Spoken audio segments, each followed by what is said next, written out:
Predator, Aladdin, RoboCop, Rambo, Harry Potter, Jurassic Park, and Ghostbusters. That's just to name a couple of the games based on movies that we've seen since gaming began. But many hundreds more just wait out there ready to delight in siphoning your money with a tantalizing name that connects it to some beloved series. But then, ends up being Aliens, Colonial Marines. Very few of them turn out to be as Chronicles of Ridiculously Good as Punisher on PS2. Yeah, you heard me. I actually dug that game.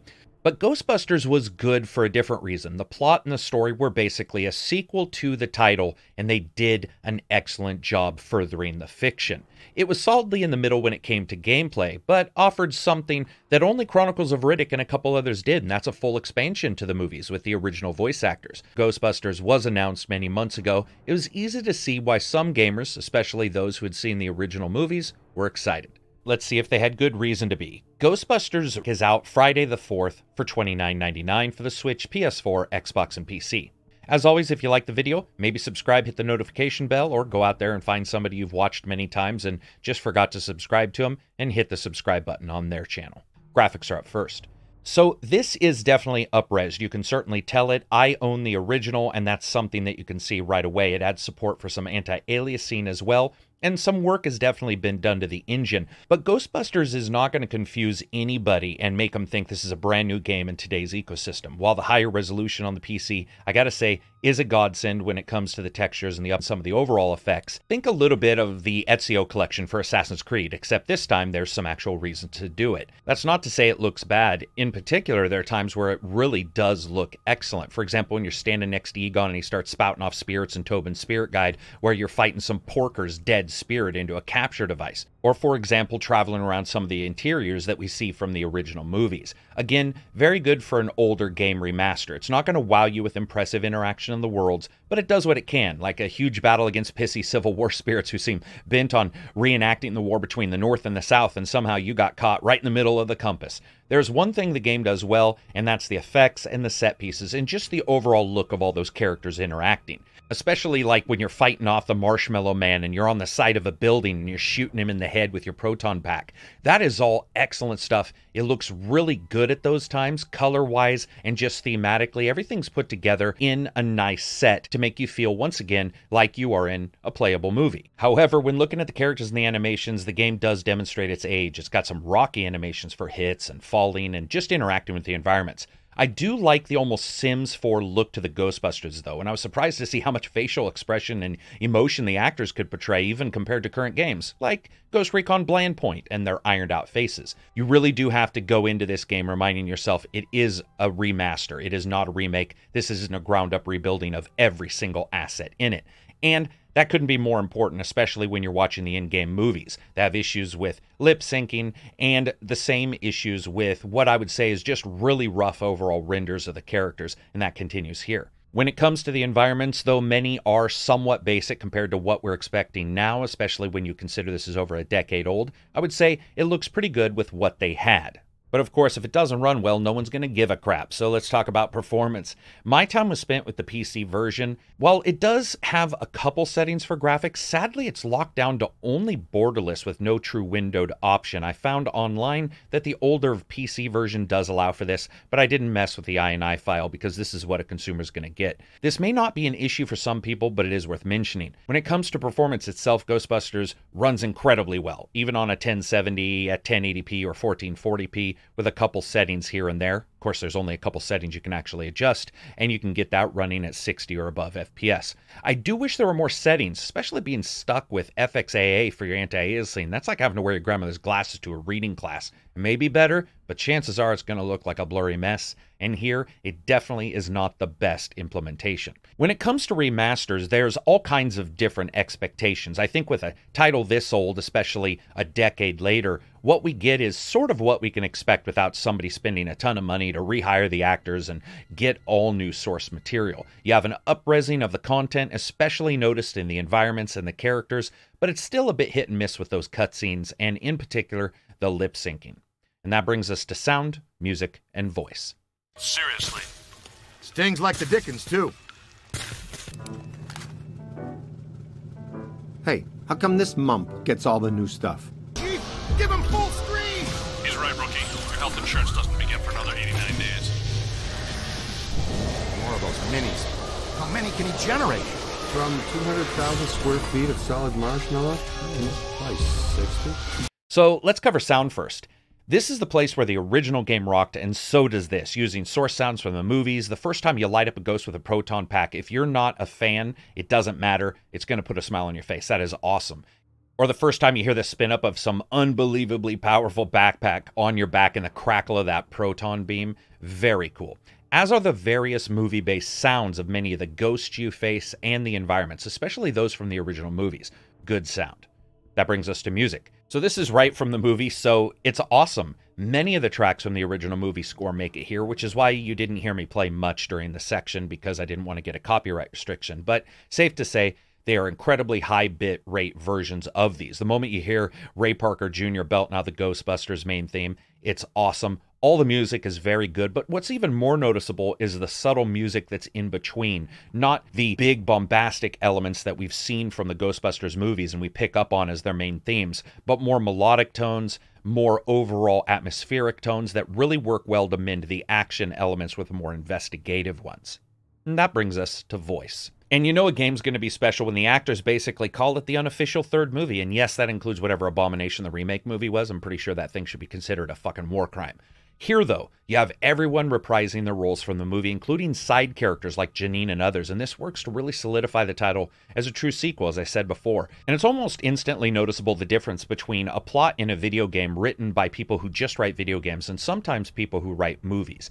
There's a more solidified plot here, and something about it just feels excellent. It's crafted to a high degree, and you can certainly tell that in the voice actors and how they deliver everything. I know some people thought Bill Murray appeared to be like lackadaisical about his delivery, but to me, Bill Murray is one of those people who would probably have his heart slowed down if you inject him with adrenaline. It's fine. His sarcastic attitude, Winston's more down-to-earth moment-to-moment dialogue, and Dan Aykroyd and Harold Ramis's childlike excitement and scientific explanations, respectively, hit the mark. Most of the time, it feels like they are all in the same room. This is also helped by a very good plot for the game that starts out in known territory, but then veers off a bit as you progress, and in a way, does mimic what you would expect from a third act. Now, speaking of progressing, let's talk about how you do it, and that's gameplay, and a bit about the story. So you play as Ghostbuster number 5, sliding into the new guy role. You don't even have a name and you never talk. Escalating supernatural events are happening around some of the past locations visited by the movies originally, and you head out to see what's causing the supernatural ruckus. Now, Ghostbusters is from a bit of a simpler time. It's a third-person shooter, it's got no cover mechanics at all, and a jump button that, well, let's just say I've seen demolition balls get more vertical lift. You go from location to location investigating supernatural occurrences and trapping ghosts using your proton pack. However, Egon has made some significant additions to the pack, and smartly enough, the game actually slowly doles those out as upgrades in the gameplay moments, making it feel a little bit like past experiences are teaching the team what they'll need. For example, not only can you use the proton pack, but you also have a slime thrower to close dimensional doors, also find hidden objects in the game, and damage bad guys. Add to that, you can get a beam that slows down enemies and has a secondary shot that basically is an energy shotgun, which is good for the up-close and personal moments. As you wreak absolute havoc, you can make money from collecting ghosts and have a number of upgrades you can buy, from less recoil on the gun, better ghost traps, and slowing the heat buildup on the backpack, which is incredibly useful, as well as a number of others. One in particular is the slam trap. So when you're fighting ghosts, you have to damage them until you've sucked them dry of their spirit juice. And trust me, the less you think about that sentence, the better. Once you do that, you can trap them. Now, this involves what's basically a ghostly fishing game, with you trying to drag them over the trap you dropped and holding them there to be contained. However, you're also able to grab items with a proton pack, and that also means ghosts. And when you do, you can slam them down, hitting a button to do larger amounts of damage to them, or in the case of the slime trap, trapping them instantly without a prolonged fight. Depending on the difficulty you choose, this can be a godsend, especially as the game has no problem throwing a number of enemies at you at one time. I won't say fighting ghosts on this game is some kind of perfectly tuned system though, but it works. On your pack, you also have readouts for your health and pack energy, meaning there isn't really a HUD to get in the way of the action. Also, when you switch out the weapon type, it transforms the backpack, which helps a great deal, so you don't have to remember which one you've switched to in a deep battle. If you get hurt, any of the others can save you, and vice versa. If you're all down, though, it's game over and you have to start from a checkpoint. And you will probably end up doing that because, like the original, especially on the higher difficulty, the game does have some spikes severely in the difficulty. For example, there's a spot where you're in another dimension fighting off books, because as we all know, reading's bad, and getting past them can be wickedly difficult. There are also a couple encounters that will have you throwing up your hands wondering why it seems like all the ghosts are just picking on you. When not fighting, you're investigating using your PKE sensor to interact with the environment. You find hidden objects, hidden doors, take readings from enemies for your Ghostbusters grimoire, and basically channeling as much of the original movies as you can.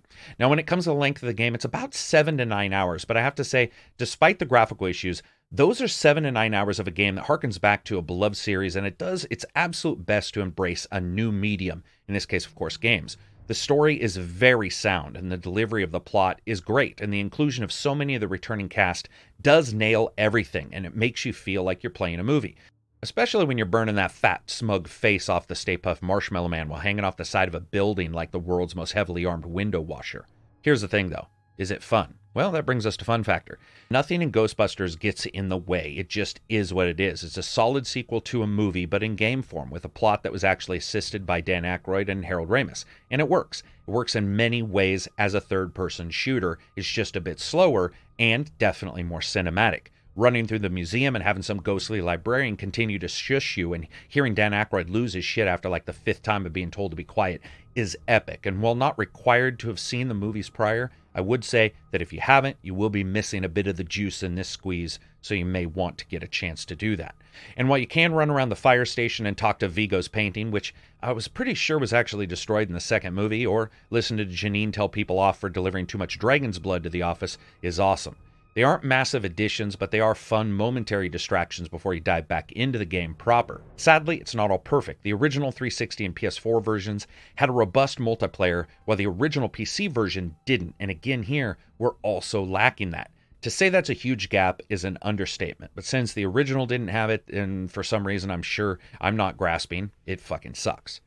Also, there's no real replayability here. It makes sense for what they're doing. If the multiplayer had been here, it would have helped that, but it's not, and you certainly do feel it. So as you guys know, I rate games on a buy, wait for sale, rent, or never touch it again rating system, with rent being replaced by deep, deep sale on PC. Now, the game has some problems, and I want to talk about these before I give that rating. I have to say a couple things here.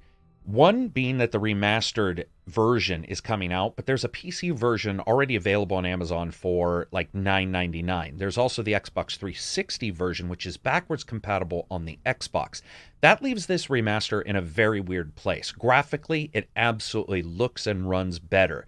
But the problem is this really does fall into the bare bones remastering that we've seen from some other games, and that also means there's a bit of an issue here. It's not a beloved series like, let's say, an Assassin's Creed or something like that. It is a very old game that's a third-person shooter, and it doesn't have the best mechanics, but it does have a cool plot. Unfortunately, that plot is connected to a movie that's over 2 decades old, again, ignoring this last one. So that definitely does hurt it. So for me, I'd say this is a wait for a sale. I did like what was there, but that's a lot of money to be asking for people when there's other ways to get the basic game. But that's a heavy price to pay for a title that I'm not 100% sure a lot of people are actually going to even really know exists. Additionally, when it comes down to it, it is a fairly basic title. It really does feel like a game based in the time it was made. There's not a lot of quality of life kind of improvements in it.